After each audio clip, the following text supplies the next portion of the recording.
make sure I'm doing this right. Record, yes? That's all you have to do when you're ready. All right. We don't have video or anything to worry about, right? Good stuff.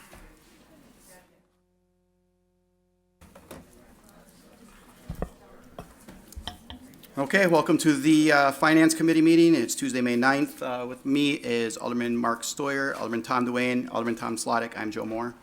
We're going to begin with the approval of the agenda. So moved. Second. A motion and second to approve. All in favor? Aye. And none are opposed. Item 3 is the approval of the minutes of the Finance Committee meeting of April 25th. Move approval. Second. Good. That's what the amended, correct? The amended. We do have an amended agenda. Do you guys have it? I don't know. No, I don't either. I know it's just the one item. I'll make a motion to amend the, Okay. Approve it as amended. You need an amended one? approve as amended. I second. So we have a motion and a second to approve the agenda, which was amended, and that we do have here. This was adding item 6. All in favor? Aye. Actually, it's, well, six, never mind. All right, and none are opposed. Approval of the minutes from April 25th, 2017. Move approval. A motion and a second to approve. All in favor? Aye. None are opposed. Item number 4, report of the purchasing manager. I'll read off all 3, and will be addressed by staff. Item A is consideration with possible action on a request for approval to award designation of official newspaper for the City of Green Bay Press-Gazette for the estimated annual amount of $67,000. Item B is discussion with possible action regarding the prequalification of private law firms to private legal services to the city as needed. Item C is consideration with possible action on a request for approval to purchase 50 personal computers from the low responsible bidder.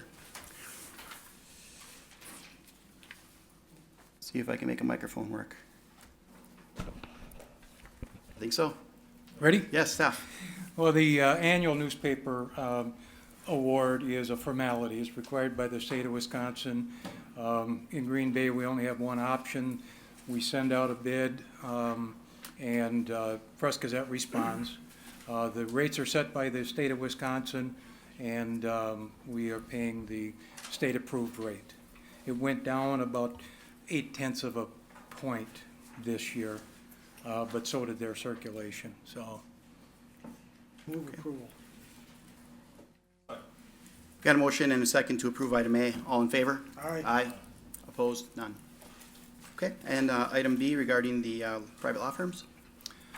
Every year, the law department does contract with some outside law firms to provide legal services, sometimes due to a conflict of interest, sometimes due to workload. Attorney Chavez thought it would be a good idea to create a roster of law firms that have been pre-qualified.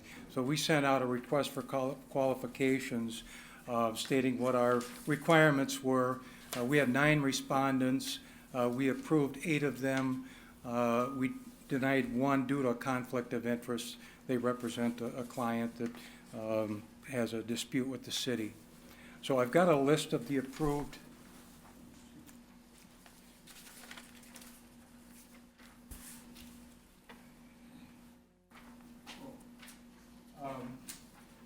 Some of this work is within the budget of the law department. Some of the work is performed for other departments and are charged back accordingly.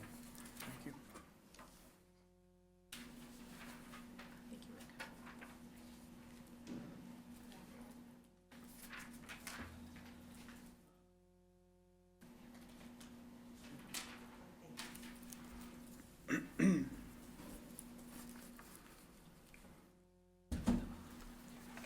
Here's one more. Are there any questions or comments from the committee? Yeah, I just wanna know, is there a limit on what they can do with this though? I mean, all of a sudden you get someone that's gonna cost us $70,000, $80,000, $50,000 and not have to come to the council? The attorney Chavez, first of all, there was quite an array of fees that are charged, and her intention is to start with the low the firm that charges low fees, and if they're qualified to do the work, they would be hired to do the work. To answer your question, Alderman Dwayne, I'd have to defer to the attorney to understand how that would work.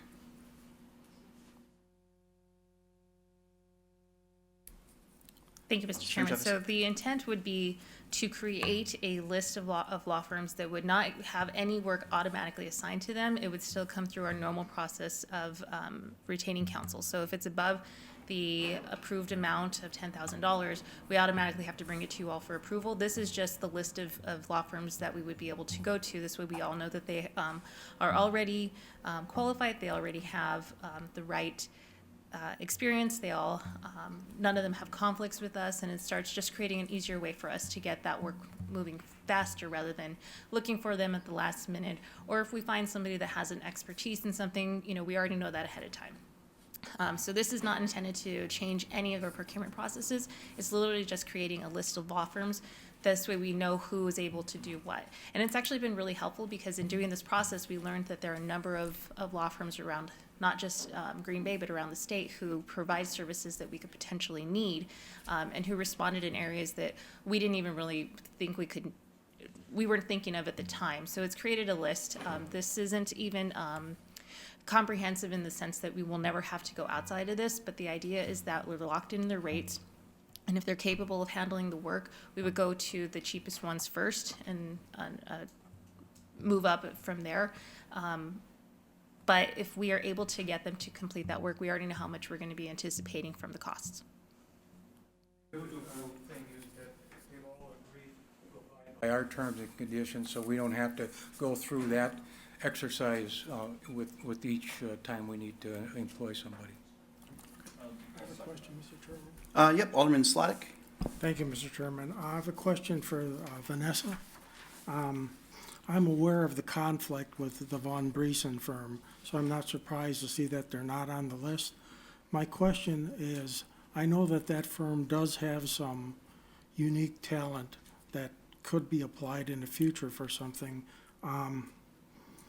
If that conflict is resolved, that is, if the city no longer has a conflict issue with that client of theirs, will they then be added to the list?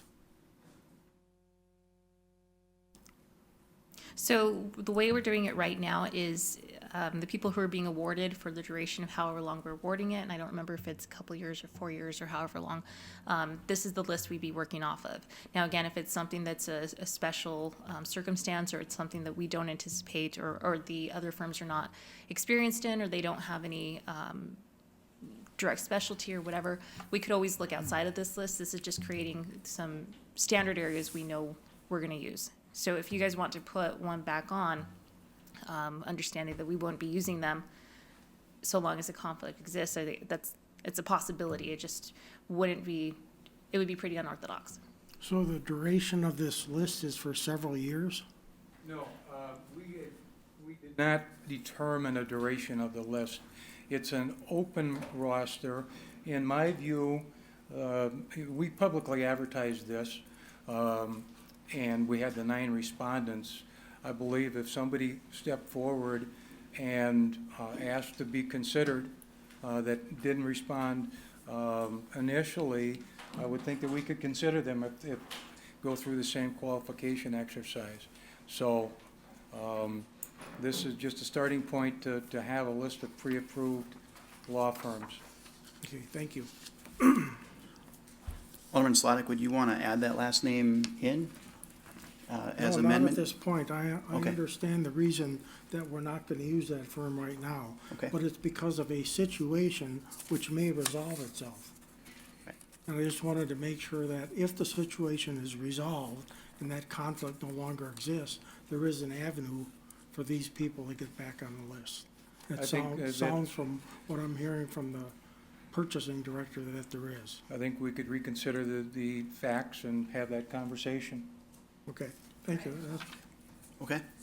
All right, well, we do have a motion and a second then to approve this list of pre-qualified law firms. All in favor? Aye. And opposed? None. Great. Thank you. Item number 5 is an update on the request for cost estimates on an audit. That's the computers at C. Oh goodness. I thought we already spent that money. Not yet. This was an RFQ for tabletop computers, 50 of them for the IT department, and we awarded, the bids were only open yesterday, that's why I didn't bring this, put it in your packet, but we awarded the low responsible bidder, which is Vanguard Computers, at $24,097.50. Are there any questions from the committee? I see that. Move to approve. Second? I've got a motion and a second for discussion. Alderman Stoyer? It seems like here it's the low bid, but there were other factors, I'm sure, that were included. Correct? I And mean, the award? yeah. Well, this one, it's the same equipment. The difference was a nickel. That's the only thing that influenced the award. Both of these vendors happen to be on the state contract. The other bidders aren't, but we opened it up, and the people on the state contract had a pretty significant advantage. That's just the way Hewlett Packard operates. Okay, we have a motion and a second to approve. All in favor? Aye. Aye. And opposed? None. All right, thank you. And now we'll move on to the update on the request for cost estimates on an audit of the 2 HUD payments and the $2.5 million TIF payment made by the city to the Northland Hotel project. I have a document we hand out. One of the quotes came in yesterday and one came in today, so that is also why it was not in the packet, because I didn't have all the information.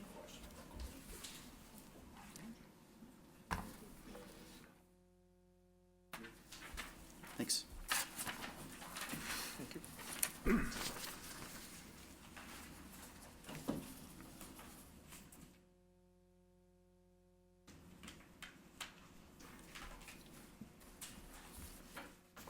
As I had mentioned earlier, we went out with 3 audit firms that we have done RFPs with in the past. And they came in, I asked them all the exact same questions and see if they were willing to put an estimate in a number of hours they thought it would take to review those 3 payments from the city and rate per hour to get us some kind of projected cost. And so in the middle of the page, you're seeing a projected cost range of high end and low end by vendor. So this is where they came back, then there's some of them, one of them said if they needed to present to council, that would be additional fee. And then some of them said if they needed additional hours, they would get permission first, and then they gave us a rate per hour. All right, I know the committee is just seeing this for the first time. Are there any Yes, and I questions do yet? apologize. So one of them That's- came in at 2 this afternoon. Yep, you understand. Are there any questions from the committee? So do you want time to review it and then bring it back 2 weeks from now, or do you want it to go to council I'm and sure then? there's gonna be some questions at the council. So- So let's just hold this for 2 weeks, and then anybody wants to open it up at the council, they can. Probably talking 4 weeks. True, Coming into summer, yes. 4 weeks. But it will be, obviously, it'll be in the finance report, so at that point, it could be discussed next. There's on nothing time Tuesday. sensitive about this, No. so, okay. Okay, All right, I do have a motion here to delay this, and a second to delay this till our next finance meeting. All in favor? Aye. Aye. Opposed? None. Okay, thank you. And item number 6, to approve payment with monies from the contingency account for the March 9th, 2017 invoice from Halling and Kao for expenses incurred by the Common Council for legal representation on the petition to remove the mayor pending a more detailed breakdown of expense. Move to approve. Second? I've got a motion and a second to approve. Any discussion from the committee? All in favor? Aye. Opposed? None. And that bill will get paid. Item number 7 is report by the finance director. Move to receive and place on file. Second. Motion second, receive and place on file. All in favor? Aye. Opposed? None. Adjourn. Motion to adjourn, second. All in favor? Aye. Aye. Any opposed? None. Great. I always wanted to do that. Man.